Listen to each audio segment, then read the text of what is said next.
अथ मंत्रपाठः।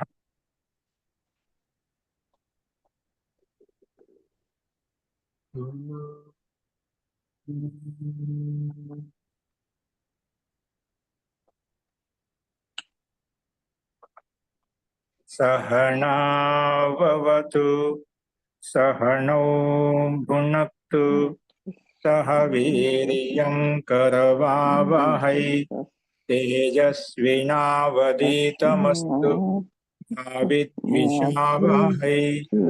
ओम शांति शांति शांति। सर्वेभ्यो नमः। మనము గౌడ దక్షిణానవాద కౌముదిలో 150వ అభ్యాసం చెప్పుకుంటున్నాము. అందులో మనం నిన్న 157వ నియమం వరకు మనం చేసాము. ఈరోజు 158వ నియమం రాసుకోండి. నియమ 158, నియమ 158 రాసుకోండి నీట్గా. నై సమాస, నై సమాస బ్రాకెట్లో పెట్టుకుని తర్వాత మళ్ళీ ఇంకొక బ్రాకెట్లో నై కామ తస్మాన్ నుడచి చూసి రాసుకోండి. స్లైడ్ మీద కనిపిస్తుంది. నై కామ తస్మాన్ నుడచి,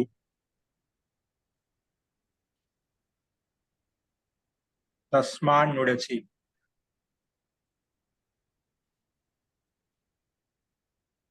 నై కామ తస్మాన్ నుడచి.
వినిపించడం మహోదయ.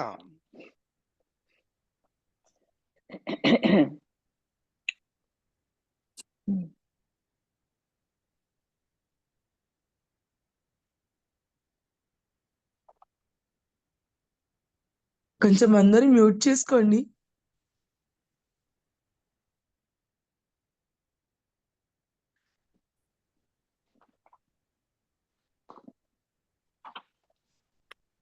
క్షమత ఇప్పుడు వినిపిస్తుందండి. నై సమాస బ్రాకెట్లో పెట్టుకున్నాం. మళ్ళీ ఇంకోటి సూత్రం వచ్చేసి నై కామ తస్మాన్ నుడచి, 2 బ్రాకెట్లో పెట్టుకోండి. దీని యొక్క తాత్పర్యం రాసుకోండి. తత్పురుషము మరియు బహువ్రీహి సమాసంలో తత్పురుషము మరియు దీని యొక్క ఈ 2 సూత్రముల యొక్క తాత్పర్యం ఏమిటంటే, తత్పురుషము మరియు బహువ్రీహి సమాసంలో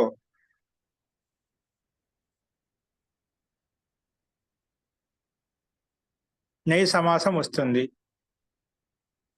తత్పురుషము మరియు బహువ్రీహి సమాసంలో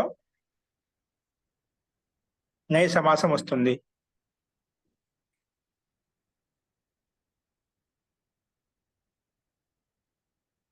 తత్పురుషం మరియు బహువ్రీహి సమాసంలో నై సమాసం వస్తుంది.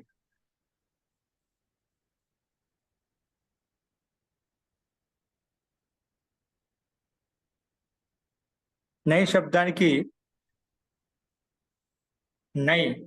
నై శబ్దానికి ఆ శేషంగా మిగులుతుంది. నై శబ్దానికి ఆ మిగులుతుంది. నై శబ్దానికి ఆ మిగులుతుంది.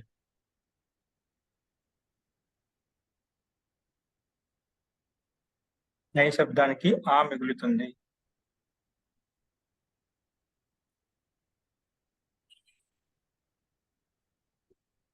నై శబ్దానికి ఆ మిగులుతుంది.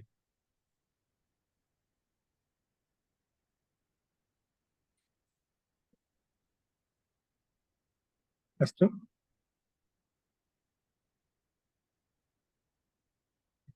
తరువాత ఏదైనా స్వరం ఉంటే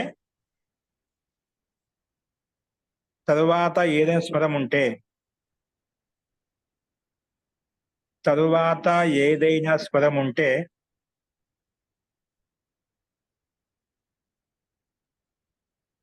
అకారానికి అన్ వస్తుంది. తరువాత ఏదైనా స్వరం ఉంటే అకారానికి అన్ వస్తుంది.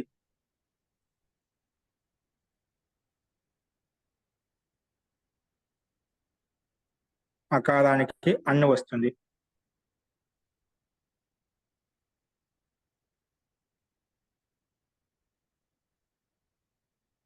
అకారానికి అన్ను వస్తుంది.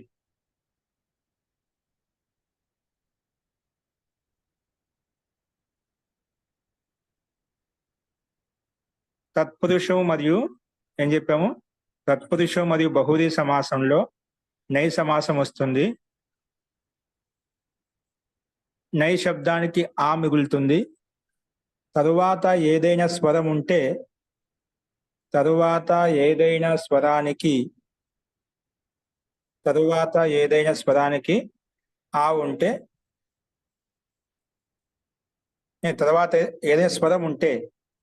తర్వాత ఏదైనా స్వరం ఉంటే అకారమునకు అన్ను వస్తుంది. అకారమునకు అన్ను వస్తుంది. అకారం అంటే ఆ స్థానంలో అన్ను వస్తుందన్నమాట. ఆకు అన్ను వస్తుంది. రాసుకున్న ఉదాహరణ ఎగ్జాంపుల్ రాసుకోండి. ఎగ్జాంపుల్ ఉదాహరణ పెట్టండి. బ్రాహ్మణః. బ్రాహ్మణః. నా ఉంది మహోదయ, నా బ్రాహ్మణః అని. నా బ్రాహ్మణః. నా బ్రాహ్మణః. నా బ్రాహ్మణః.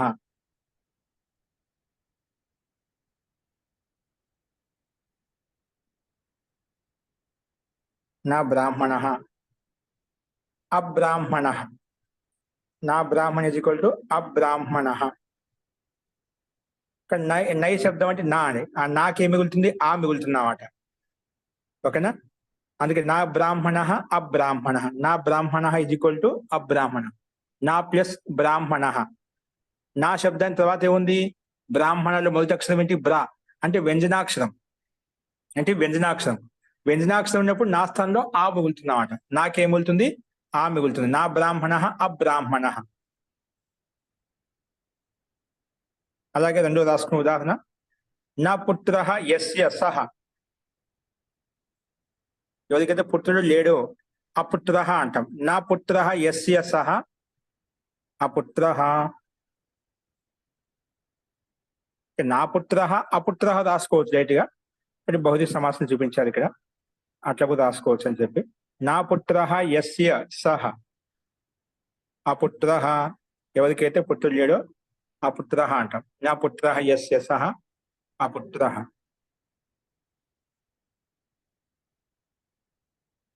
ఉపస్థితః. ఉపస్థితః.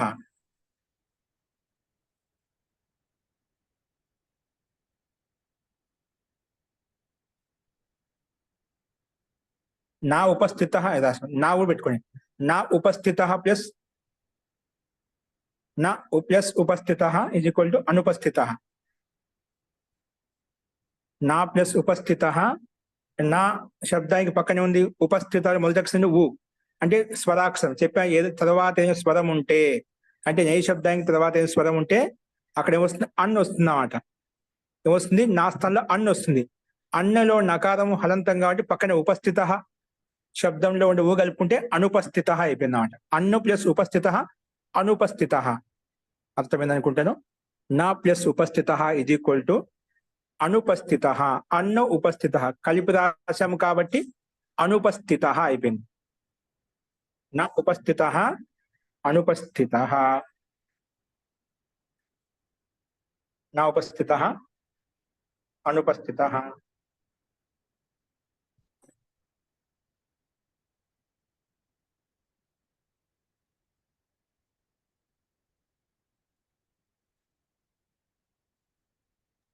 నెక్స్ట్ అర్థమైంది మామయ్య. నా అర్థమైపోయింది. అతిథి నా తిథి అతిథి.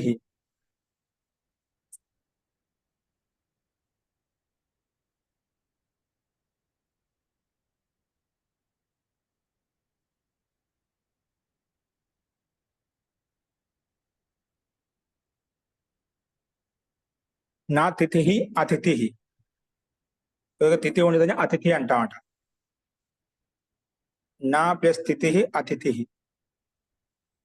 ఇక్కడ నా స్థలం ఆ వచ్చేసిందన్నమాట.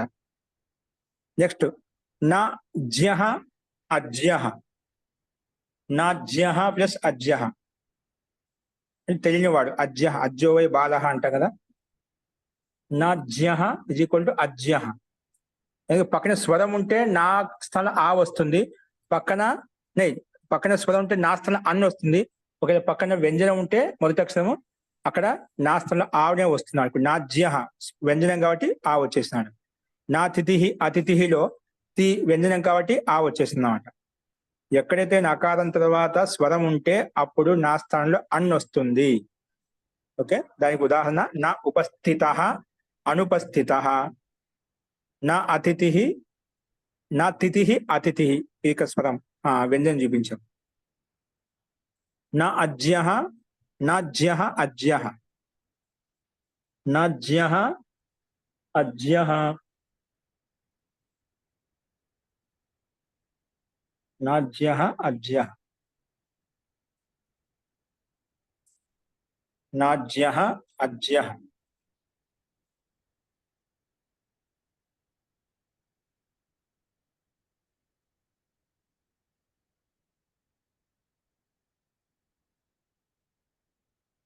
మహోదయ ఇది ఒక్కసారి చెప్పరండి. అజ్జహ ఎలా వచ్చింది? నా జ్యః అజ్యః. నా స్వరం ప్లస్ స్వరం ఎలా ఉంటే వస్తుందో చెప్తారు కదా. వ్యంజనం ఉంటే జ్యా వ్యంజనం కదా. అవును.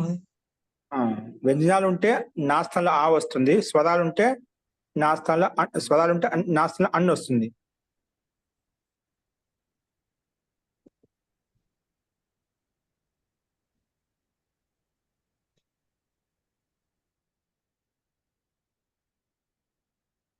అందుకే అన్ ప్లస్ ఉపస్థిత అనుపస్థిత కదా మహోదయ.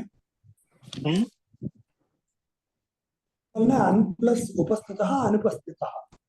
జీ జీ మహోదయ నా ఉచితః అనుచిత. అవుతుందా? నా ఉచిత అనుచిత. నా ఉచిత అనుచిత. ఊ స్వరం కాబట్టి అన్ను వచ్చిందన్నమాట. అన్ను ప్లస్ ఊ కలిపితే అనుచిత అయిపోయింది. నా ఉచిత అనుచిత. నా ఆదరః అనాదరః. నా ఆదరః అనాదరః. నా ఆదరః అనాదరః.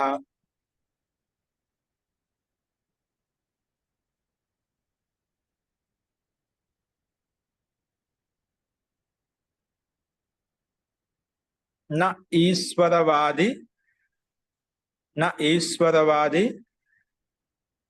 అనీశ్వరవాది. నా ఈశ్వరవాది అనీశ్వరవాది.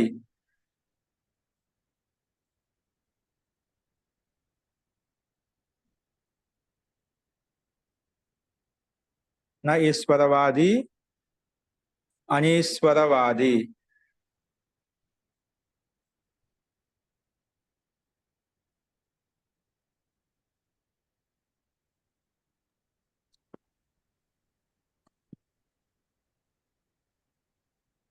నా ఉపలబ్ధి అనేది కూడా వస్తుంది కదండి. నా ఉపలబ్ధి అనుపలబ్ధి. ఉమ్.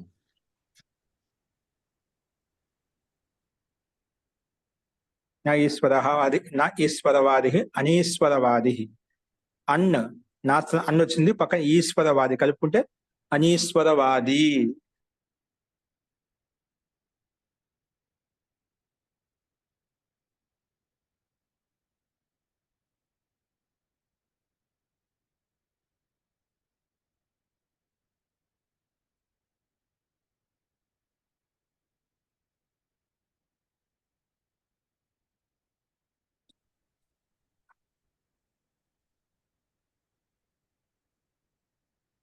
నెక్స్ట్ నియమ 159 రాసుకోండి. నియమ 159.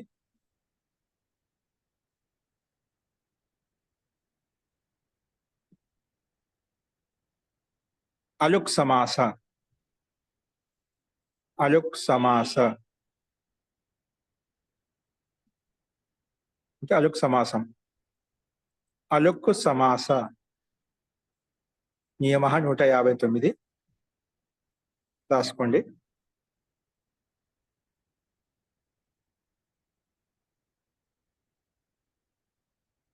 ఏ స్థానంలో అయితే మధ్యలో ఉన్నటువంటి విభక్తులు లోపించవో,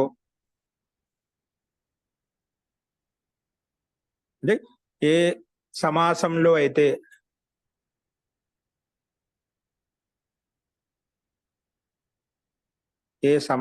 అయితే మధ్యలో ఉన్నటువంటి విభక్తులు లోపించవో,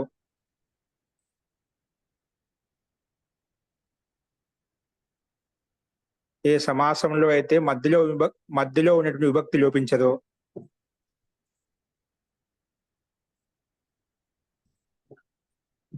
ఏ స్థానంలో అయితే బ్రాకెట్ రాసుకోండి.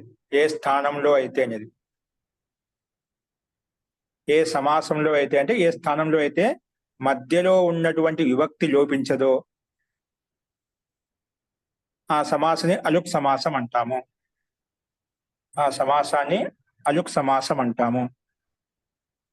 ఏ సమాసంలో అయితే మధ్యలో ఉన్నటువంటి విభక్తి లోపించదో ఆ సమాసాన్ని అలుక్ సమాసం అంటాము. అలుక్ సమాసం అంటాము.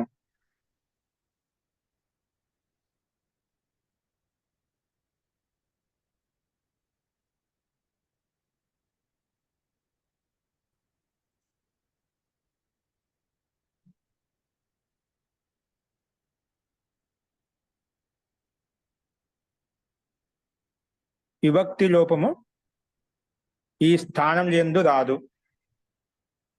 విభక్తి లోపము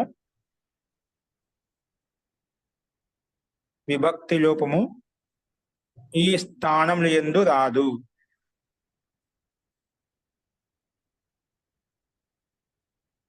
విభక్తి లోపము ఈ స్థానం యందు రాదు.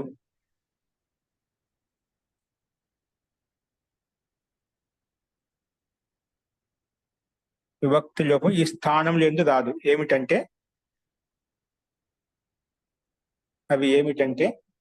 అవి ఏమిటంటే బ్రాకెట్ రాసుకునేది. విభక్తి లోపం ఈ స్థానం యందు రాదు. అవి ఏమిటంటే పరస్మై పదం, ఆత్మనే పదం,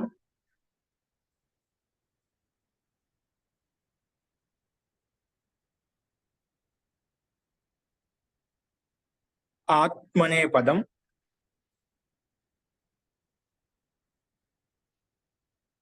యుధిష్ఠిరః,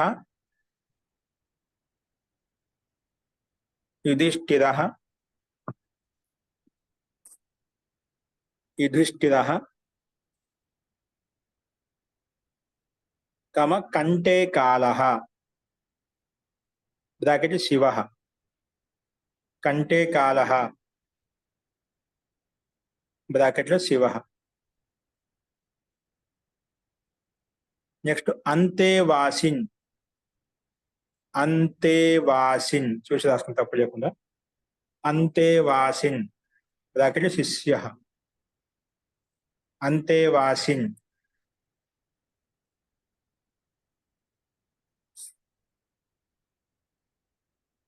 అంతేవా శిష్యుడు అనమాట. శిష్య అంటే శిష్యుడు.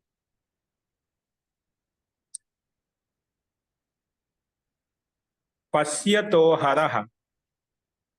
పశ్యతో హరః. పశ్యతో హరః.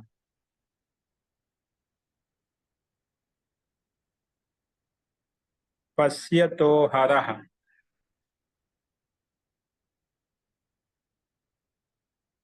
పశ్యతో హరః.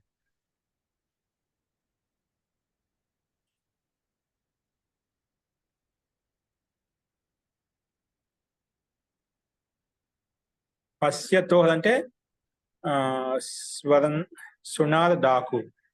పశ్యతో రెండు అర్థాలు ఇచ్చి ఇక్కడ. అంటే స్వర్ణ పని చేసేవాడు ఏమంటావని? సునాద. కంసాలి మహోదయ. స్వర్ణకారుడు. స్వర్ణకారుడు. స్వర్ణకారుడు. ఇంకో డాకు. డాకు శబ్దం దొంగ అర్థంలో వచ్చింది. పశ్యతోహర అంటే దొంగ అర్థంలో వచ్చింది ఒకటి. డాకు అంటే దొంగవాడు. ఆ అర్థంలో వచ్చిన సందర్భం బట్టి స్వర్ణకారుడు అని కూడా అర్థం వస్తున్నాడు. పశ్యతోహర అంటే పశ్యతోహర. పశ్యతోహర అంటే పశ్యతో హర, అది పశ్యతోహర అయిపోయినమాట. అలాగే దేవానాం ప్రియ. దేవానాం ప్రియ ఎవరు? మూర్ఖ, మూర్ఖుడు.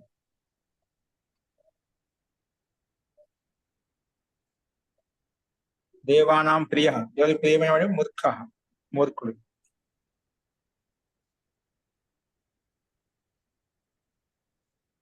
దేవానాం ప్రియ అంటే మూర్ఖ. సునః శేప. సునః శేప అంటే నామం. అంటే నామం అంటే పేరు. నామం అంటే పేరు. సునః శేప ఇది ఒక పేరు అనమాట. సంజ్ఞావాచక శబ్దం, నామవాచక శబ్దం. సునః శేప. దివోదాస ఇది ఒక పేరు, నామం. దివోదాస. దివోదాస.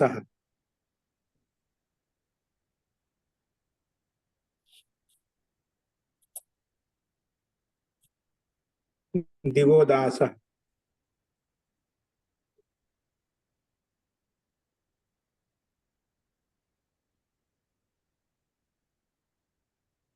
నెక్స్ట్ ఖేచర. ఖేచర దేవాది అని ఇచ్చారు మహోదయ కేచరాకి. దేవ ఆది. దేవతల్లో అంటే- ఖేచర. దేవతల్లో ఉండేటువంటి విశిష్టమైన వ్యక్తులు ఎవరైనా వారు కేశ శబ్దం దేవతలకు సంబంధించిన వాళ్ళు ఎవరైతే ఉన్నారో వాళ్ళు దేవాది అని చెప్పుకున్నాం. దేవతలకు సంబంధించిన వాళ్ళు కేచరులు అంటామండి. దివ్య గుణములు కలిగిన వాళ్ళు, శ్రేష్టత్వం కలిగిన వాళ్ళని కేచర శబ్దం చెప్పుకున్నాం. ఖేచర. ఖేచరతీతి ఖేచర అంటే ఖే అంటే ఆకాశంలో చరించే వాళ్ళని దేవతలు అంటాం. దేవతలు ఆకాశం చరించే వాళ్ళు ఎవరు? ఖే అంటే ఆకాశం. ఖేచరతీతి ఖేచర. ఆకాశం సంచరించే వాటిని అంటే ముక్తాత్మలు, దేవతలు.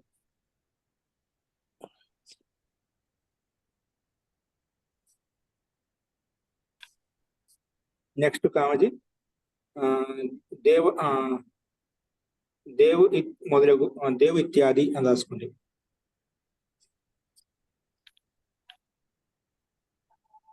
దేవతలు మొదలగు వారు.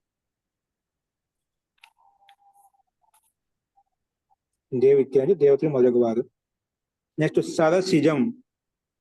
సరసి జాతం సరసిజం. సరసిజం.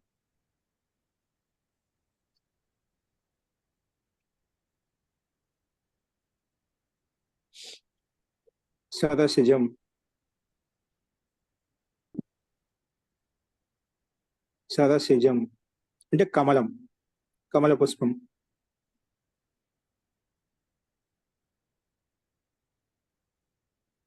సరసిజం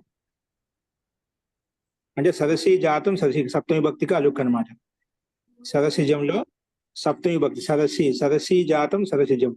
సరస్సులో ఉత్పన్న దాని సదసిజం అంటాం, అంటే కమల పుష్పాన్ని సదసిజం అంటాం అంట. నెక్స్ట్ మనసిజ, మనసి జాత మనసిజ, మనసులో ఉత్పత్తి మనసిజ అంటాం. మనసులో ఉత్పత్తి కామన, కోరిక ఏదైనా కావచ్చు. మనసిజం.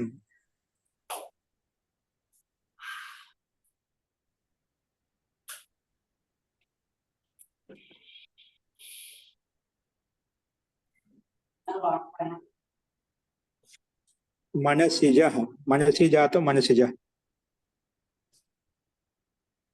పాత్రే సమితాః, పాత్రే సమితాః.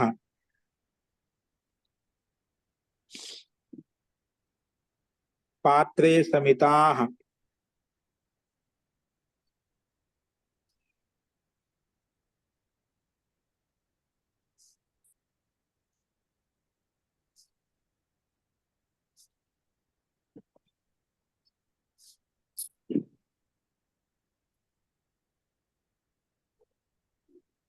పాత్రే సమితాః.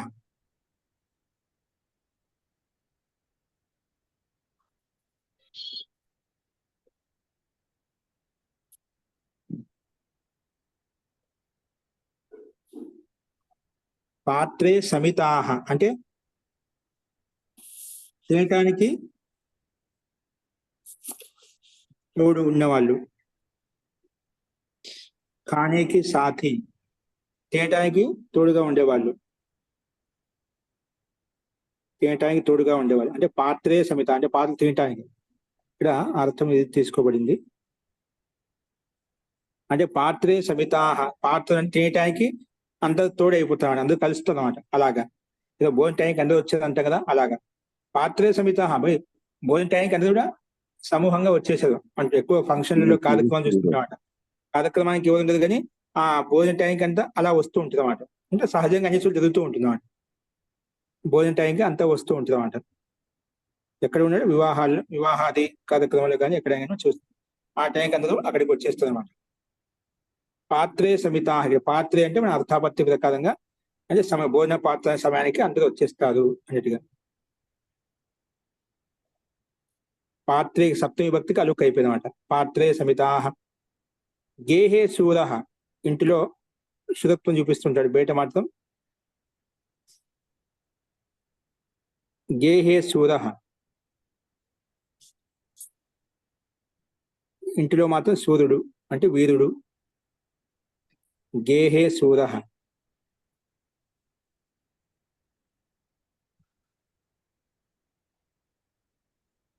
నెక్స్ట్ గేహే నర్ది. గేహే నర్ది అంటే ఇంట్లో మాత్రం అరుస్తూ ఉంటామంట, ఇంట్లో మాత్రం అరిచేవాడు. గేహే నర్ది, గేహే నర్ది, ఇంట్లో మాత్రమే అరిచేవాడు, ఇంట్లో మాత్రమే అరిచేవాడు. ఏహే నర్దీ ఉంది మహోదయ. నర్ది దీర్ఘం. గేహే నర్ది, ఇంట్లో మాత్రం అరిచేవాడు.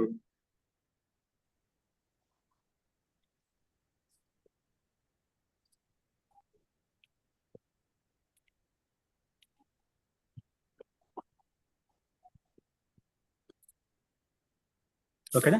ఇక్కడ అన్ని శబ్దాలు ఏవైతే ఇవన్నీ సమస్త పదాలండి.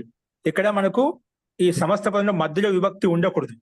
ఎక్కడ సమాసం చేస్తామో సమాసం చేసినప్పుడు రెండు పదాలను కలపడే సమాసం అంటాము, లేదా రెండు అంతగా ఎక్కువ పదాలను కలపడే సమాసం అంటాం.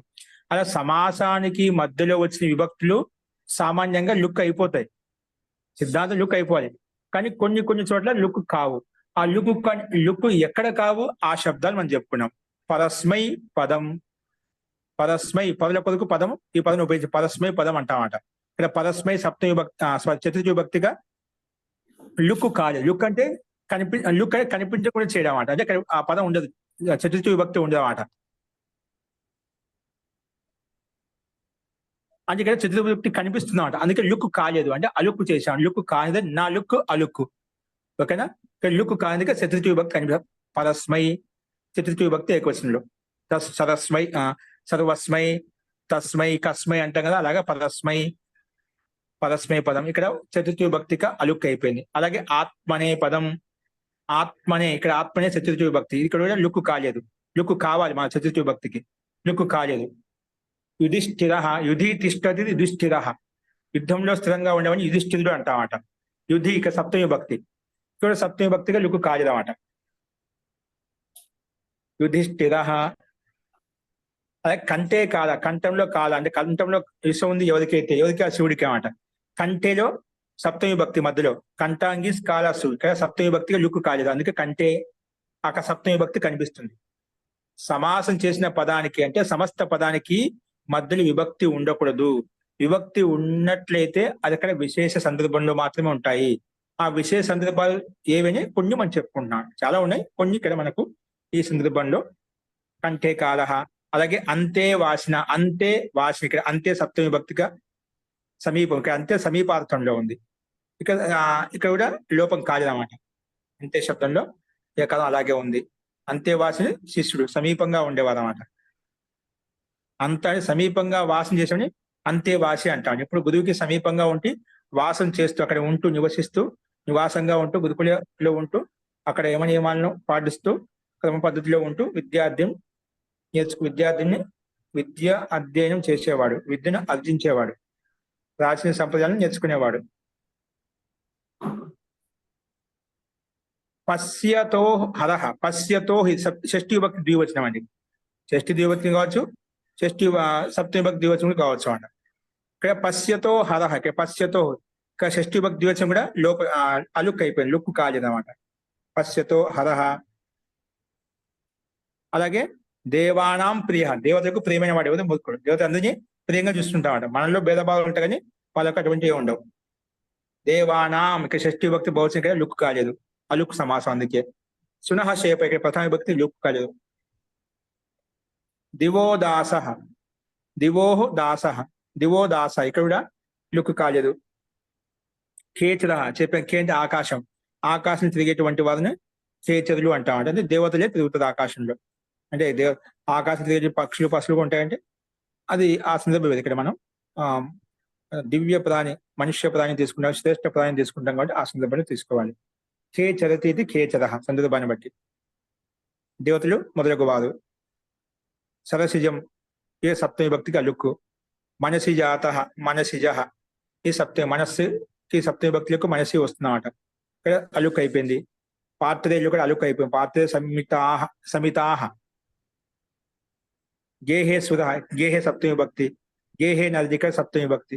ఇక అన్నింటిలో సప్తమిక, కొన్నిట్లో చతుర్థిక, కొన్నిట్లో షష్ఠిక. అక్కడ ఏదైతే ఉందో పూర్వం సమస్త పదంలో ఉండే విభక్తికి లుక్కు చేయలేదు, అలుక్ చేశాము, అందుకే అలుక్ సమాసం అంటాము. ఓకేనా? లుక్కు చేయకపోతే, లుక్ అంటే కనిపించకుండా చేయడం, కనిపించేసినట్లయితే మనకు లుక్ అనేవాళ్ళం. కనిపిస్తుంది, అందుకే లుక్ కాలేదు అంటే లోపం కాలేదు, అందుకే అలుక్ సమాసం అంటామంట. ఈ సమాసం అలుక్ సమాసం. అస్తు, ఈ రకంగా 159వ నియమం కూడా మనం ప్రస్తావించుకున్నాం.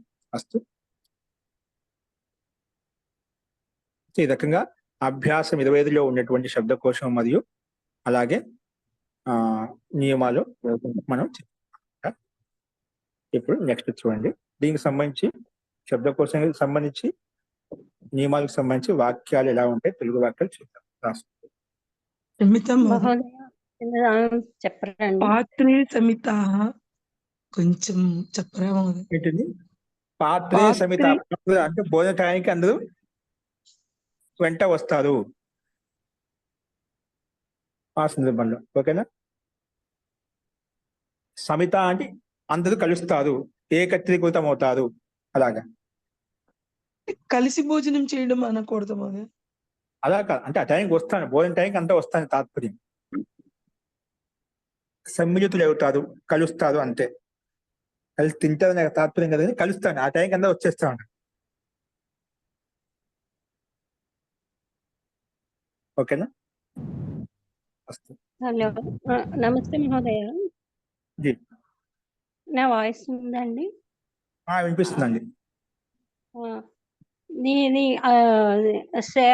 ఏకశేష సమాసము, అలుక్ సమాసం, ఈ రెండు కూడా ద్వంద్వ సమాసంలో భాగాలండి ఇవి. ఏకశేష సమాసము అలుక్ సమాసము ఇవి విడివిడి సమాసాలండి, లేకపోతే ద్వంద్వ సమాసంలో అండి ఇవి? ద్వంద్వ సమాసం దీనికి స్వతంత్ర అస్తిత్వం ఉన్నామంట. ఈ సమాసం ఎప్పుడు ఉపయోగించి చెప్పాం కదా. అంటే వీన్ని అంటే ఇవి సమాస స్వతంత్ర సమాసాలేనండి ఇవి? జీ ఆ సమాస అంతర్గతంలో వస్తాయి, తత్వ సమాసం అంతర్గతంలో వస్తాయి ఇవన్నీ. విడి సమాసాలే, ద్వంద్వ సమాసంలో భాగం కాదండి. ద్వంద్వ సమాసంలో భాగం కాదండి, విడి సమాసాలేనండి ఇవి. ఏకశేష అలుక్ సమాస భిన్నంగా చెప్పుకున్నాం మనం వీటిని, కాబట్టి వీటిని మనం భిన్నంగా చెప్పుకుందాం. తర్వాత 155వ నియమం ఒకసారి ఆ ఉదాహరణ దగ్గర డౌట్ వచ్చిందండి, ఒకసారి చెప్పరా అండి అది? 155 155 అండి. చెప్పండి. 155లో 55లో ఒకవేళ వాక్యంలో పుల్లింగము మరియు స్త్రీలింగ శబ్దాలు ఉంటే సర్వనామము మరియు క్రియాపదము పుల్లింగంలో ఉంటుంది. అది ఒక పాయింట్ అండి. ఒకవేళ వాక్యంలో పుల్లింగము, స్త్రీలింగము మరియు నపుంసకలింగం శబ్దాలు ఉంటే సర్వనామము మరియు క్రియాపదము నపుంసకలింగంలో ఉంటుంది అని శుక్లః పటః ఒక వాక్యం అండి. శుక్ల శాటి, తర్వాత తౌ ఏమో క్రీతౌ. అంటే ఇవి దేనికి సంబంధించిన ఉదాహరణలు? ఇది మొట్టమొదటి బిందువుకు సంబంధించి ఉదాహరణ. అది ఏది? శుక్లః పుల్లింగము స్త్రీలింగం ఉంటే అక్కడ చలనామం పుల్లింగంలో చలనామం అది పుల్లింగంలో ఉంటుంది, క్రియాపదం పుల్లింగంలో ఉంటుంది అని చెప్పేవా, దానికి ఉదాహరణ అది. ఏదండి? శుక్లః పటః అండి. ఇక్కడ మనకు 2 బిందువు. ఒకవేళ వాక్యంలో పుల్లింగము మరియు స్త్రీలింగం ఉంటే అక్కడ సర్వనామము మరియు క్రియాపదం పుల్లింగంలో ఉంటుంది, దానికి ఉదాహరణ ఇది. ఓకేనా? తర్వాత ఒకవేళ పుల్లింగము నపుంసక 3 ఉంటే దానికి చెప్పాను నేను. చెప్పాను శుక్లః పటః శుక్లాచార్య శుక్లం వస్త్రం. ఓకే, తాని ఇమాని క్రీతాని అని చెప్పిన బహువచనం. అది ఇక్కడ మారుతుంది. రెండో దానికి ఉదాహరణ తాని ఇమాని క్రీతాని. తాని ఇమాని అప్పుడే సర్వనామం పౌలింగంలో నపుంసకలింగం ఉండేది. అప్పుడు క్రీతాని, తాని ఇమాని క్రీతాని.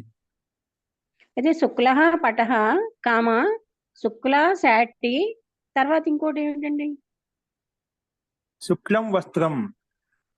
శుక్లం వస్త్రం అండి. ధన్యవాదాలు. ఈ మూడింటికి కలిపి వస్తుందండి. నపుంసకలింగం వచ్చింది అక్కడ.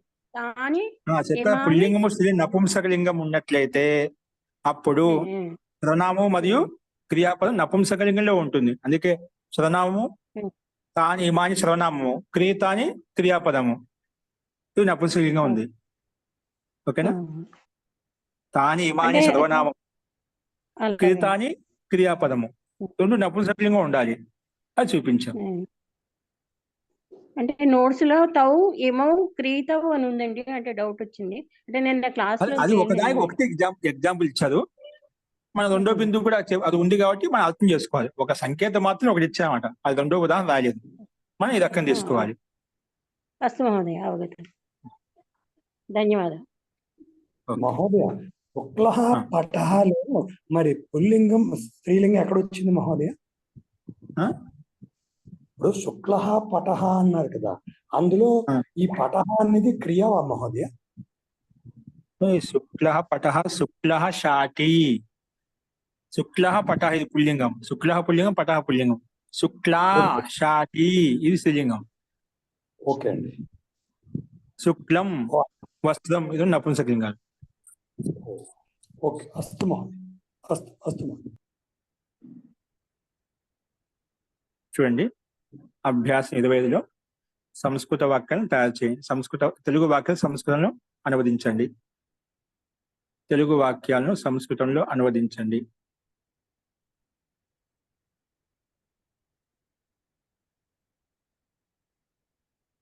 తెలుగు వాక్యం సంస్కృతంలో అనువదించండి.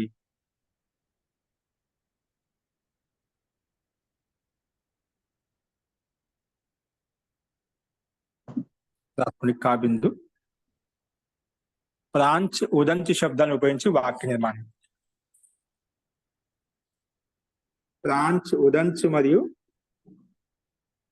ప్రాంచ్ ఉదంచ్ శబ్దాన్ని ఉపయోగించి వాక్య నిర్మాణం.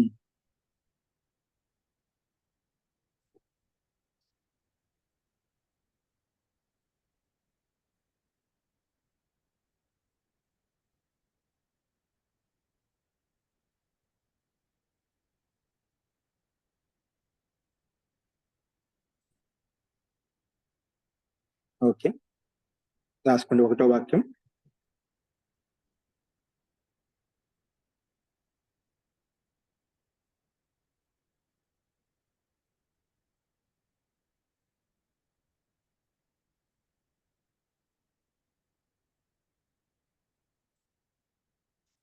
ఈ విషయంలో 1వ తెలుగు వాక్యము.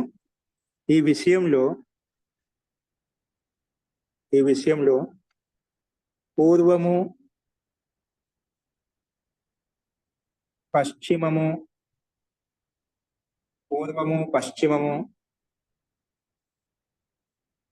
పశ్చిమం అంటే ఏమిటి? పడమర కదా. పూర్వము, పశ్చిమము. పూర్వం అంటే తూర్పు, పశ్చిమం అంటే పడమర. మరియు ఉత్తరము, ఉత్తర దిశలో ఉండటం, మరియు ఉత్తర దిశలో ఉన్నటువంటి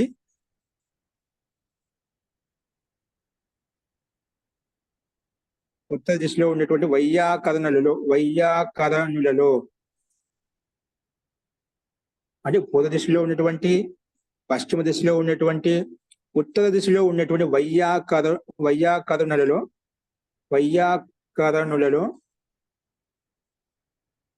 వైయాకరణ పండితులు అంటే వ్యాకరణ పండితులలో అని అర్థం. వైయాకరణులలో అంటే వ్యాకరణ పండితులలో ఒక మతము లేదు. అంటే ఇది ఒక విషయం మీద పూర్వ దిశలో ఉండే వ్యాకరణ పండితులు ఏదైనా వారి ఒక మతము, పశ్చిమ దిశలో ఉండేటువంటి వ్యాకరణ మతం ఒకటి, ఉత్తర దిశలో ఉండేటువంటి వ్యాకరణ పండితం ఒకటి అనమాట. అంటే ముగ్గురు భిన్న మతాలు ఉన్నాయన్నమాట ఒక విషయంలో. వ్యాకరణం కావచ్చు, సిద్ధాంతం కావచ్చు, ఏదైనా కావచ్చు. అందుకే ఈ విషయం ఏదైనా కావచ్చు. ఈ విషయంలో పూర్వము, పశ్చిమము మరియు ఉత్తర దిశలో ఉన్నటువంటి వైయాకరణులలో ఒక మతము లేదు. ఒక మతం అంటే ఐక్యమత్యం లేదు. ఏకమతం అంటే ఒకే మతము లేదు. ఏకీభావం లేదు. వైయాకరణేషు మహోదయ ఏంటండి? వైయాకరణేషు వైయాకరణేషు. 2వ వాక్యం రాసుకోండి. 2వ వాక్యం. పూర్వము, పశ్చిమము,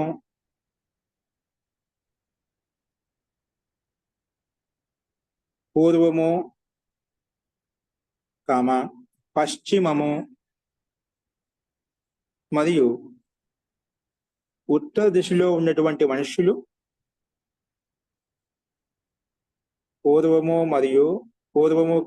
పశ్చిమము మరియు ఉత్తర దిశలో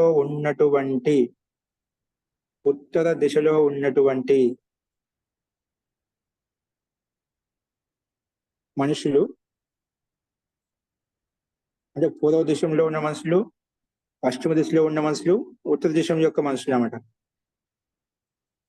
ఉత్తర దిశంలో ఉన్నటువంటి మనుషులు తన ప్రదేశాన్ని ఎక్కువగా భావిస్తారు. తన ప్రదేశమును ఎక్కువగా భావిస్తారు.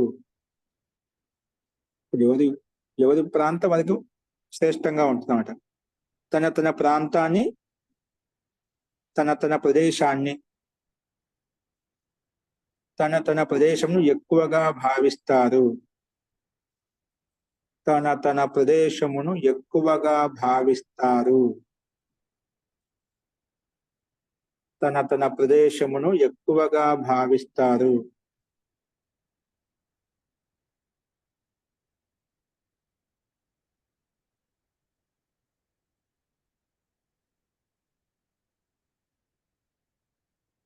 తన ప్రదేశమును ఎక్కువగా భావిస్తాడు. నెక్స్ట్ 3వ వాక్యం.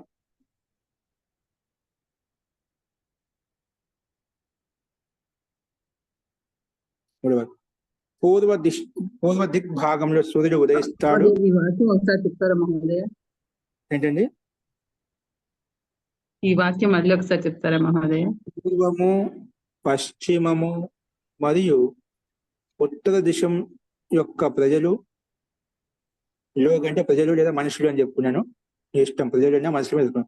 ఉత్తర దిశం యొక్క మనుషులు లేదా ఉత్తర దిశంలో ఉండేటువంటి మనుషులు తన ప్రదేశమును ఎక్కువగా భావిస్తారు. తన ప్రదేశమును ఎక్కువగా భావిస్తారు. తన ప్రదేశమును ఎక్కువగా భావిస్తారు. ధన్యవాదాలు మహోదయ. 3వ వాక్యం. తమ ప్రదేశం. ఓకే, తమ రాసుకునేది తన కన్నా తమ. పూర్వ దిగ్భాగంలో సూర్యుడు ఉదయిస్తున్నాడు రాసుకోండి. పూర్వ దిగ్భాగంలో అంటే తూర్పు దిశలో. పూర్వ దిశలో సూర్యుడు ఉదయిస్తున్నాడు.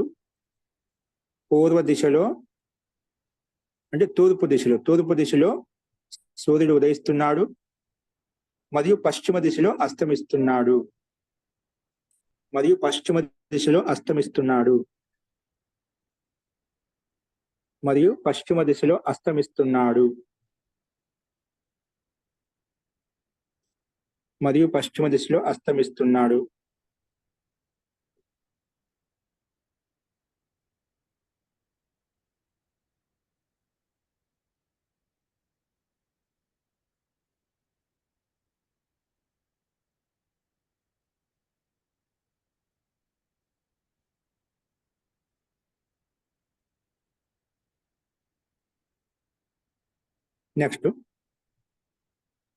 నెక్స్ట్ వాక్యము అందులో రాసుకోండి. ఉత్తరంలో హిమాలయం శోభాయమానంగా ఉంది. అందులో కంటిన్యూగా కామ పెట్టి రాసుకోండి. ఉత్తరములో అంటే ఉత్తర ప్రాంతంలో హిమాలయము శోభాయమానంగా ఉన్నది. ఉత్తరంలో హిమాలయము శోభాయమానంగా ఉన్నది, శోభిస్తున్నది. ఉత్తరంలో హిమాలయము శోభిస్తున్నది.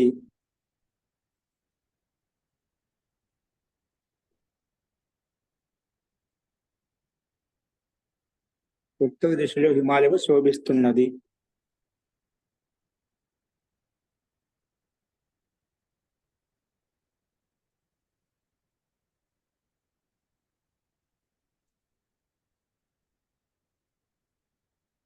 నెక్స్ట్ వాక్యము. పూర్వ దిశలో ఇప్పుడు చంద్రమా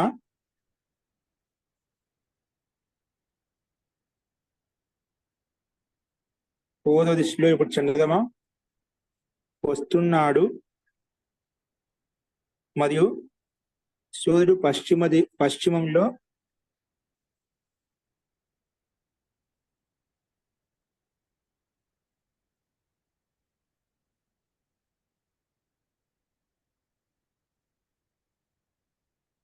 పశ్చిమంలో మునుగుతున్నాడు.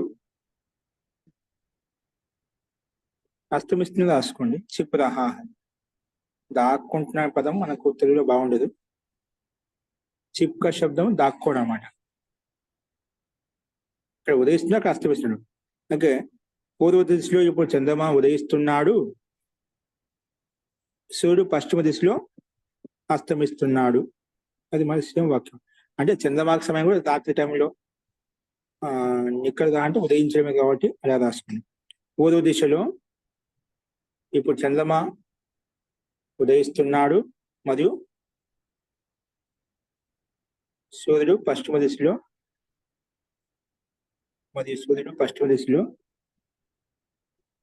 అస్తమిస్తున్నాడు.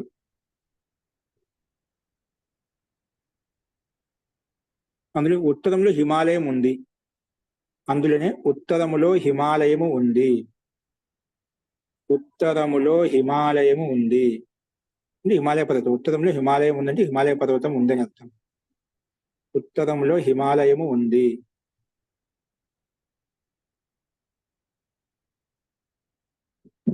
ఖా బిందు రాసుకోండి. బురువు ధాతును ఉపయోగించి బురువు ధాతును ఉపయోగించి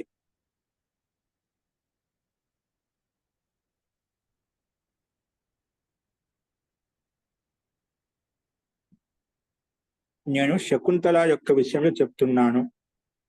బురువు ధాతును ఉపయోగించి వాక్య నిర్మాణం కాబిందు. బురువు ధాతును ఉపయోగించి వాక్య నిర్మాణం.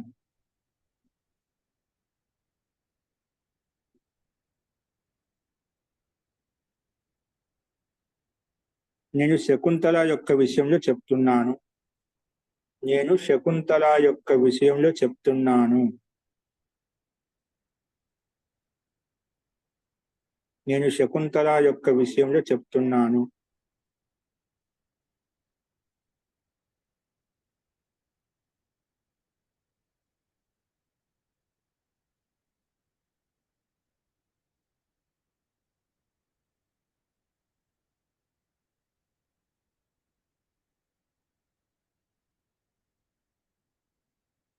రెండో వాక్యం,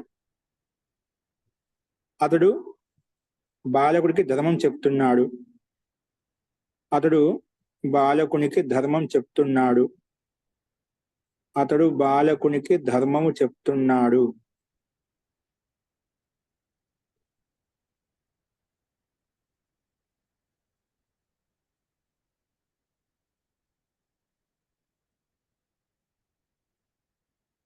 అతడు బాలకునికి ధర్మం చెప్తున్నాడు. మూడో వాక్యం, నీతో ఏమి చెప్పమంటావు? నీతో ఏమి చెప్పమంటావు? నీతో ఏమి చెప్పమంటావు? Question mark. నీతో ఏమి చెప్పమంటావు? నాలుగో వాక్యం,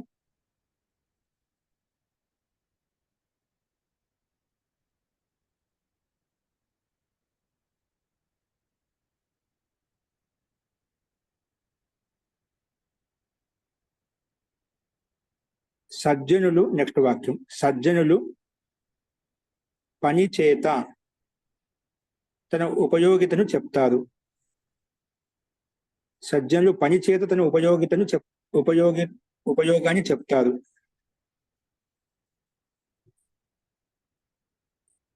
సజ్జనులు పని చేత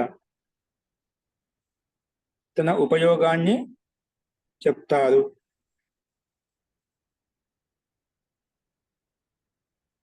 కేవలం ముఖం చేత, కేవలం ముఖంతో కాదు, కేవలం ముఖంతో అంటే మాటతో కాదు, అంటే పని చేసి చూపిస్తామంట. సజ్జనులు పని చేసి చూపిస్తామంట. కేవలం మాటతో కాదు, కేవలం ముఖంతో కాదు, కేవలం ముఖంతో కాదు, కేవలం ముఖంతో కాదు, మూఖంతో కాదు, అంటే కేవలం మాటతో కాదు, నోటితో కాదని చెప్పొచ్చు సార్. సజ్జనులు తన పని ద్వారా, లేదంటే తన పని ద్వారా ఉపయోగితను చూపిస్తారు, తన ఉపయోగితను చెప్తారు. సజ్జనులు తన పని ద్వారా ఉపయోగితను చెప్తారు. కేవలం ముఖంతో కాదు, కేవలం ముఖంతో కాదు.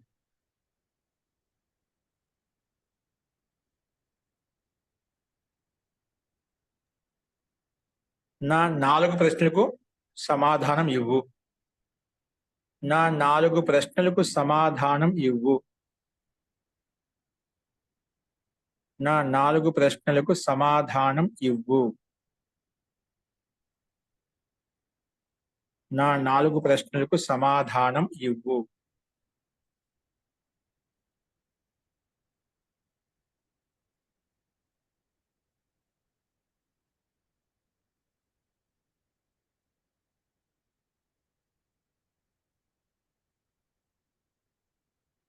నా 4 ప్రశ్నలకు సమాధానం ఇవ్వు. ఇది 5వ వాక్యం. 6వ వాక్యం, దిలీపుడు సింహానికి సమాధానం ఇచ్చాడు. దిలీపుడు సింహానికి సమాధానం ఇచ్చాడు. దిలీపుడు సింహమునకు సమాధానం ఇచ్చాడు. దిలీపుడు సింహమునకు సమాధానం ఇచ్చాడు.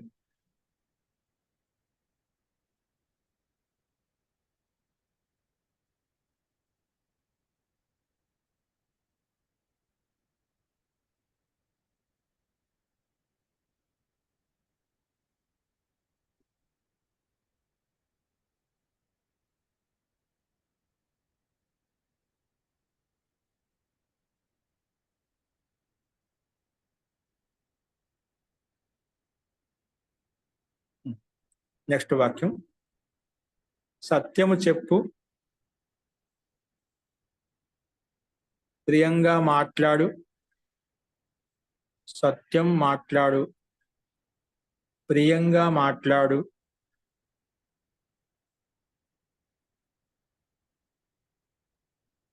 అప్రియమైన సత్యము చెప్పొద్దు, లేదా మాట్లాడద్దు. అప్రియమైన సత్యం మాట్లాడొద్దు. అప్రియమైన సత్యం మాట్లాడొద్దు. సత్యం మాట్లాడు లేదా సత్యం చెప్పు, ప్రియంగా చెప్పు, అసత్యమైన సత్యం చెప్పవద్దు. దాన్ని సత్యం మాట్లాడు, ప్రియంగా మాట్లాడు, అప్రియమైన సత్యాన్ని మాట్లాడొద్దు. అప్రియమైన సత్యాన్ని మాట్లాడొద్దు ఎలాగైనా రాసుకోండి, మీకు 2 రకాలు చెప్పాను. అంతిమ వాక్యం రాసుకోండి.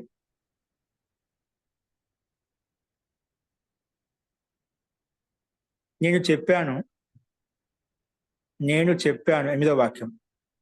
నేను చెప్పాను ఏమిటంటే, చరిత్ర యొక్క ఉన్నతి చేత దేశం యొక్క ఉన్నతి కలుగుతుంది. చరిత్రం యొక్క ఉన్నతి చేతనే దేశోన్నతి కలుగుతుంది. నేను చెప్పాను ఏమిటంటే, చరిత్రం యొక్క ఉన్నతి చేతనే దేశం యొక్క ఉన్నతి కలుగుతుంది. చరిత్రం యొక్క ఉన్నతి చేతనే దేశం యొక్క ఉన్నతి కలుగుతుంది. నేను చెప్పాను ఏమిటంటే, చరిత్రం యొక్క ఉన్నతి చేతనే దేశం యొక్క ఉన్నతి కలుగుతుంది. ఓకే, ఇవి ఖా బిందు సంబంధించి వాక్యాలు. బృహదాత్ను ఉపయోగించి మనం అర్థం చేసుకోవాలి. కాబట్టి బృహదాత్కు సంబంధించిన ఉదాహరణలు మనకు ఉన్నాయి, రాసుకున్నారు లేదా పరిశిష్టంలో చూసి రాసుకున్నారు. దాని ముందు పెట్టుకుని వీటికి సమాధానాలు రాయడానికి ప్రయత్నించండి. కింద సంకేతం యొక్క సహాయం తీసుకుంటాం. ఈ రకంగా మనం ఇక్కడ ఉన్నటువంటి కొన్ని వాక్యాలు చెప్పుకున్నాం, మిగిలిన వాక్యాలు రేపు చెప్పుకుంటాం. శాంతి పాఠ.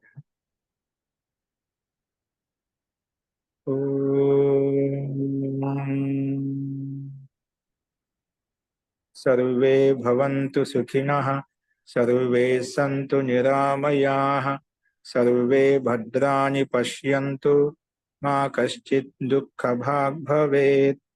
ఓం శాంతి శాంతి శాంతి.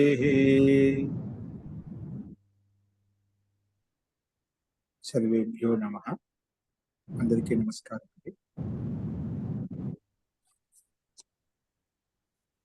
నమస్తే మహోదయ. నమస్తే మహోదయ. ఓం నమస్తే మహోదయ. ధన్యవాదం మహోదయ. ధన్యవాదాలు.